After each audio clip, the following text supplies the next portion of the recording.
Hello and welcome to the European Resilience Initiative Center video podcast. Today our guest is Kateryna Stepanenko, who is a Russia deputy team lead and analyst at the Institute for the Study of War. Welcome, Kateryna.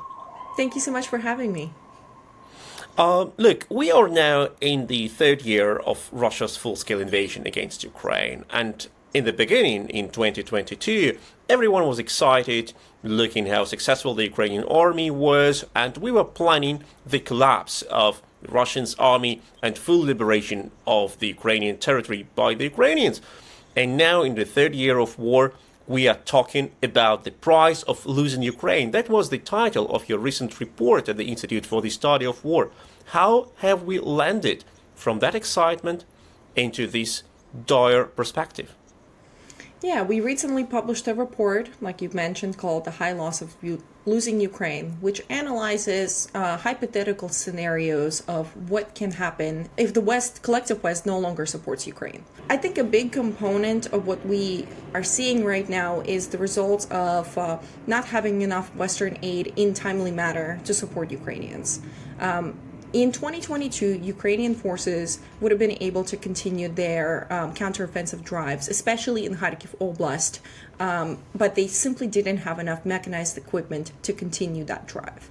We have several interviews with Ukrainian personnel available in the media where they say, we absolutely could have pushed further into, for example, Svatovo, Luhansk Oblast, and the Russians they didn't have enough manpower, they didn't have enough supplies to restrain Ukrainian advances.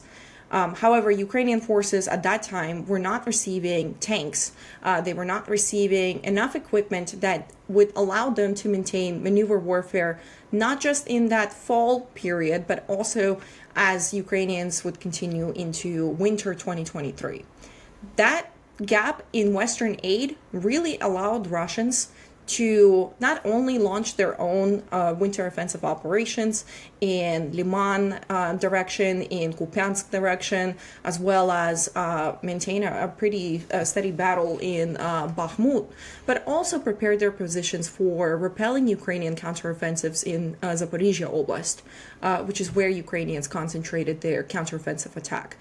So ultimately, it is the timing of the Western aid and the amount of Western aid that was provided to Ukrainian forces that led us to the point where not only Ukrainians gave up their initiative, but they were also unable to successfully launch a counteroffensive that would, at the very least, reach certain settlements on that line closer to Melitopol and then closer to the highway between mainland Russia and occupied territories in southern Ukraine. The two factors here that led us here, for sure, is the timing of aid, as well as the quantity of aid and when it's delivered. There is a component, we have observed Russian, the Kremlin use information warfare to discourage, during the time of winter period, to discourage Western aid to Ukraine. We have noticed several spikes in information narratives, for example, nuclear threats in the lead up to Ukrainian counteroffensive, to prevent Western aid from really coming to Ukraine at the threat of further escalation between NATO and Russia. So that is something that the Russians are able to use to their advantage to not so much, advance military objectives, but really target the centers of gravity in Brussels, in Paris, in Washington, D.C., to make sure that Ukrainians don't get enough aid in a timely manner. Well, that is a dire perspective indeed. And before we dive deeper into the discussion of what are the Russia's scenarios and how Russia wants to achieve what they want to achieve and where are the limits of their capacities, don't forget to like, to share, to subscribe to this channel. Don't forget to leave your ideas under this video. And we're talking to Kateryna Stepanenko, who is a deputy team lead Russia. She's also an analyst at the Institute for the Study of War. And we're talking about the third year of the Russia's full-scale invasion against Ukraine. And you have already mentioned that Russia's way to achieve more influence in the West by sabotage, by disinformation, by PSYOP operations. But what is the global Russia's goal in this war? What is the Russia's victory scenario which they try to achieve? I think the victory scenario for Russia changed a little bit. At the beginning of the war, it was to scare Ukrainians into capitulations. Quite literally, the fact that the plan was 3 days to capture Kiev, then 20 days to capture Mariupol, and all the rest of the large cities really meant that the Russians were expecting that Ukrainians, with the push from the West, would just sign an agreement that would bring Ukrainian military to practically non-existent levels, to make sure that Ukraine signs neutrality clause, in its constitution, so essentially changes its constitution, something that the Russians are kind of doing also to Belarus at this point. The idea was that the military aspect of this was that the Russians would just use their military to scare Ukrainians and scare the West. That didn't work out. The current strategy is to use information operations, hybrid warfare, to convince the West that it could no longer support Ukraine, which would achieve Russia that victory. And the Russians are able to do this through different measures. The number one, of course, is protracted war. The Russians, and Putin had always known this, that, there is such a thing as Ukraine fatigue in the West. We have seen this before. We have seen this after 2004. We've also seen it after 2014. So the Kremlin is really banking on the fact that they could tire out the West, and that would lead them to a victory. So the strategy here, is maintain this protracted war at a tactical level, succeed in these tactical gains until the West completely backs away and Ukraine has no other option but either to cede territory, to accept Russian maximalist goals, such as reducing its military, replacing its government for a pro-Russian government and so on. So that is the long-term game that the Kremlin is playing right now. That doesn't sound very strategic for me. It's effective indeed, but it's very simple. Just throw more equipment and manpower to the front line in a hope that the West will just tire. I mean, that is something that the Kremlin has been very successful in doing before. Right now, the platform that the Russians are advancing is the negotiation talk. So it essentially has... the vision for this is to have the West bypass Ukraine and bypass Ukrainian right to exist and right to sovereignty and sign away Ukraine, essentially make it into the Russian bloc. This is something that the Russians are really pushing forward. A lot of Russian warfare is informational. It is very much targeting the diplomatic ties, the back channels, which is why we're seeing a lot of those discussions of Russia is ready to negotiate, when in fact they have not made any concessions whatsoever.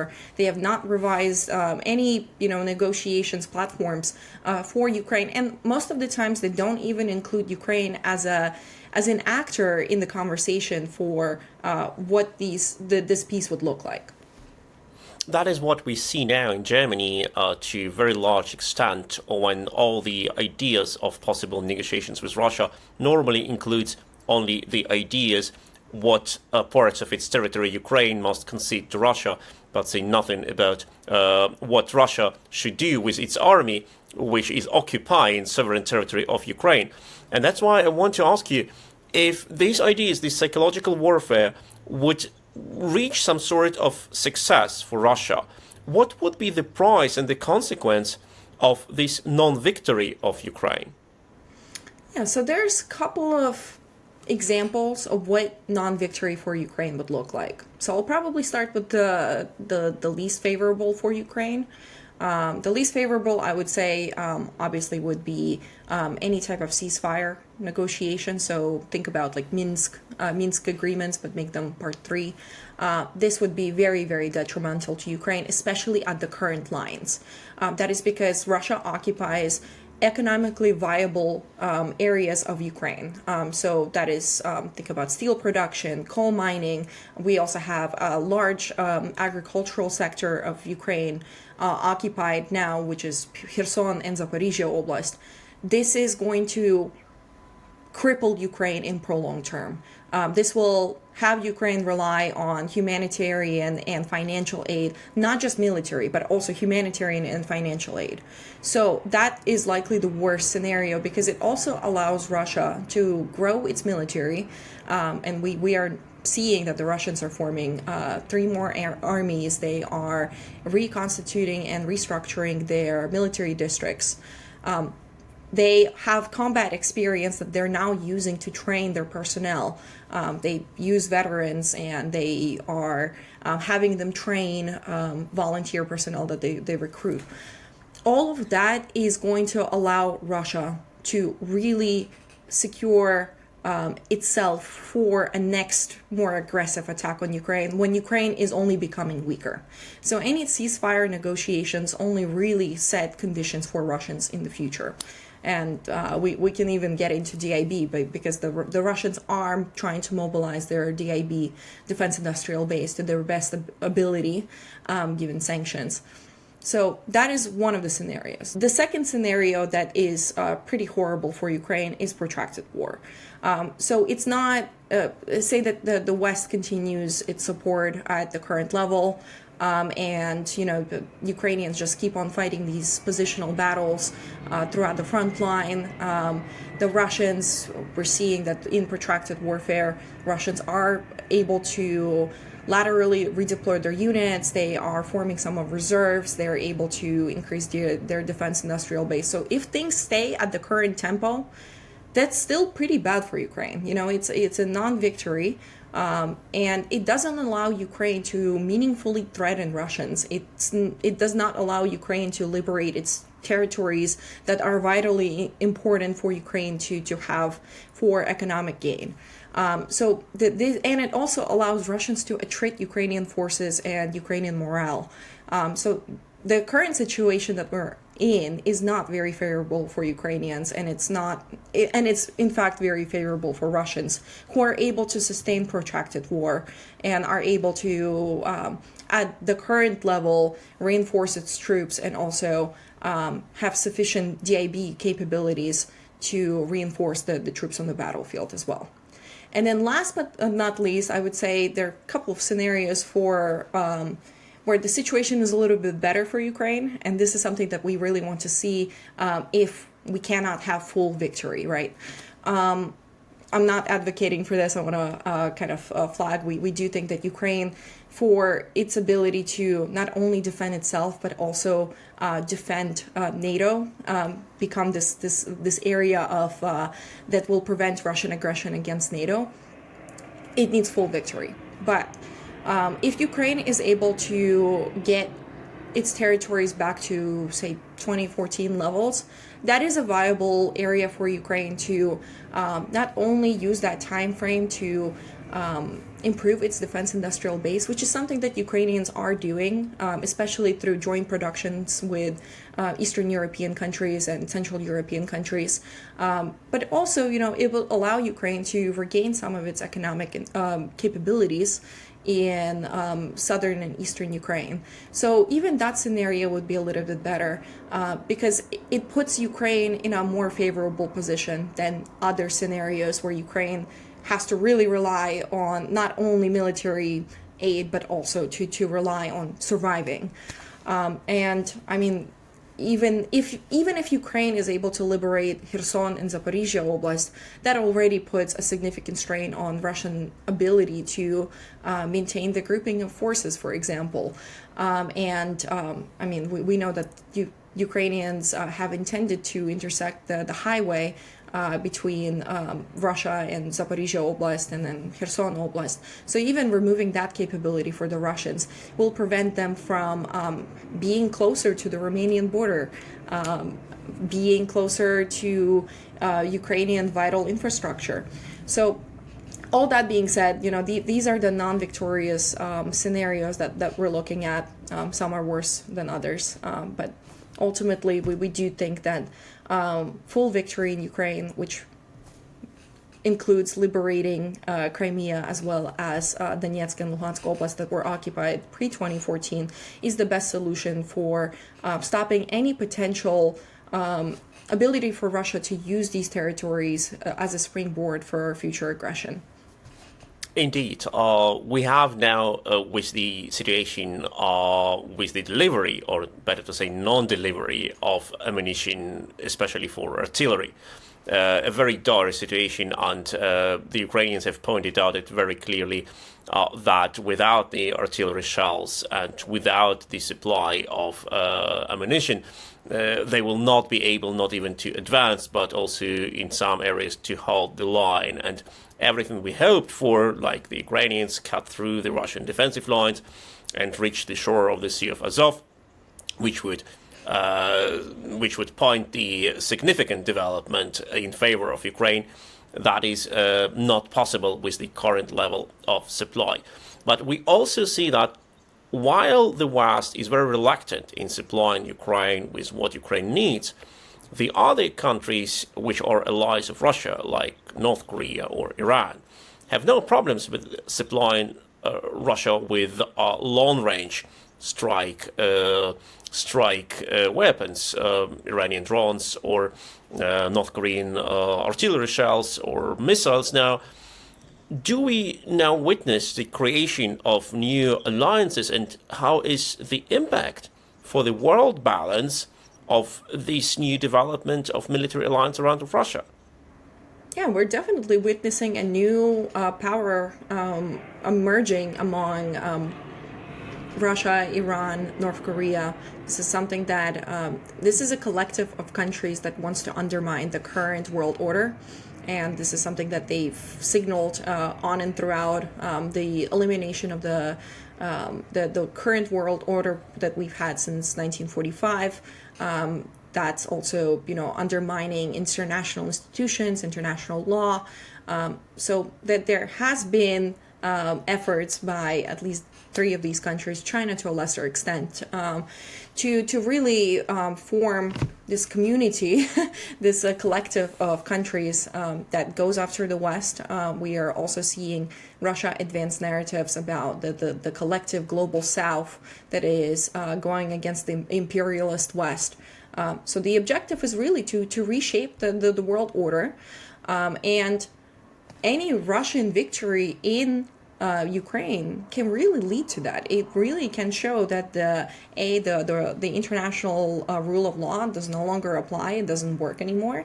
It can really show that the West is no longer safeguarding the principles of democracy, and is no longer safeguarding the idea of individual countries being able to grow economically. Unfortunately, that is something that we're seeing, and the longer we allow Russia to occupy territories in Ukraine and advance and pursue its aggressive goals against Ukraine, and then possibly even the Baltics or Moldova, the more we empower this as the collective West.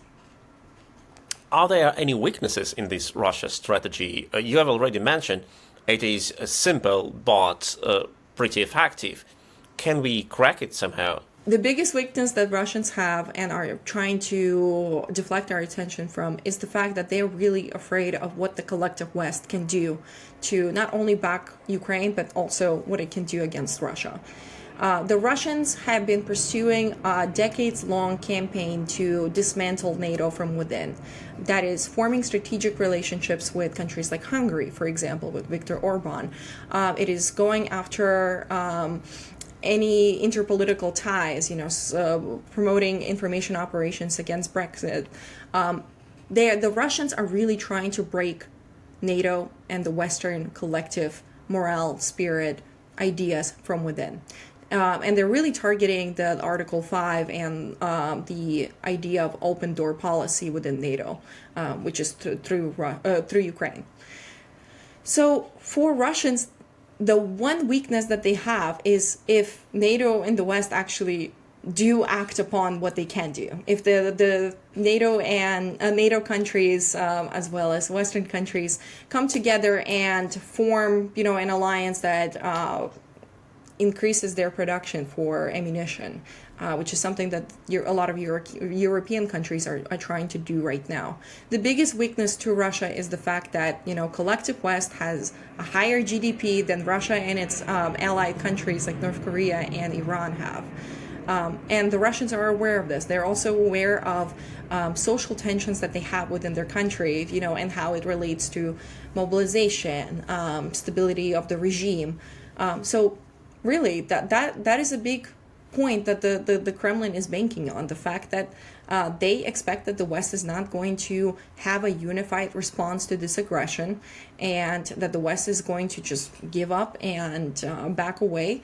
And we can really undermine this. This is something that we impose on ourselves as the collective West. But that is exactly the problem which we have in many Western countries. We have indeed much higher GDP, but no decisiveness, and a lot of actors in our political elites, like think about our Federal Chancellor Scholz, they still don't understand that we are in war and we need to act decisively. So while having a lot of GDP and productive capacities, we don't use it to the level which the Russians use, and therefore we cannot compete now on the level with them. But thinking about the countries which have their direct experience with Russia and sometimes share the common border, like the Baltic states, or, for example, Poland, which has its border to Belarus, a Russian marinette state, can they take some sort of asymmetrical steps and try to respond to Russian challenges with the same weapons like the Russians do, like acting unconventionally, acting in the way as Russia tried to undermine our Western unity? Of course, I think the biggest one, the biggest example of asymmetrical actions that these countries can take is Moldova. And frankly, recently Transnistria has been in the news. Transnistria being a Russian-backed breakaway region of Moldova, which is recognized by the international law as part of Moldova. I believe Russians also recognize it as part of Moldova. There is a way that Moldova and Transnistria in particular can be used for asymmetrical action. Russians have, I believe, 2 battalions, 2 motorized rifle battalions located in Transnistria at this point. And, because Moldova can ask for aid, to help with Transnistria, that is an area where the Russians, would be faced with a decision of giving up that territory, to defend its troops, given the fact that they also have, limitations in their transportation via Ukraine, via Belarus, via European Union. So there are some asymmetric actions that these countries can take. And of course, the Ukrainians would be happy to assist Moldova here, as we know that now Ukraine is forced to keep a lot of their army units on the border to Moldova, where the Russians control Transnistria region. And as soon as this threat will be neutralized, the Ukrainians can remove these forces further. But what about another Russia-controlled territory, Kaliningrad? Can the West do something there, as Kaliningrad can also be used by the Russians as a threat against the immediate neighbors Poland and Lithuania? Of course, I mean, further blockades would be something that we could consider for restricting Russia's ability to pose threats from directly into Western Europe from Kaliningrad, something that they have been doing for a very long time. I believe they have nuclear systems in the area, as well as they have their air defense systems. So, of course, we have seen a lot of discussions when the airspace was closed too, and how that was affecting Russians and Russia's ability to get to Kaliningrad. There are capabilities that we have at hand that we would be able to use to do asymmetric activity. But that is something that obviously we don't discuss as part of our daily workflow, for sure. But what about the role of the European Union in this war? We have seen the ideas of French President Macron to increase the role of the EU in the military in the military budget of NATO and to get some strategic autonomy for the EU. We have recently seen the ideas of President Macron even to support under certain circumstances Ukraine with troops. Can the EU finally compensate the dependency of Ukraine on the US military support?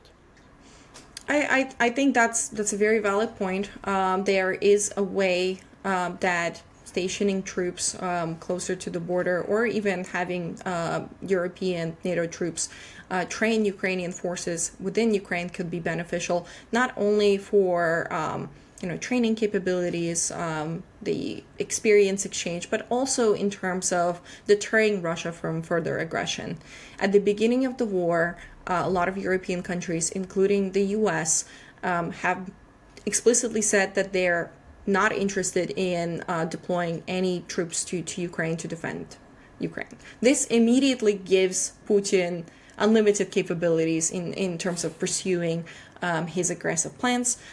It immediately signals to him that the resistance to his activities, to his aggression, is not going to be military. Putin only really respects military power, so putting troops in Ukraine is a sign to Putin that we are actually doing something to stop his aggression. This is probably the most powerful way to signal to Putin that you cannot go further.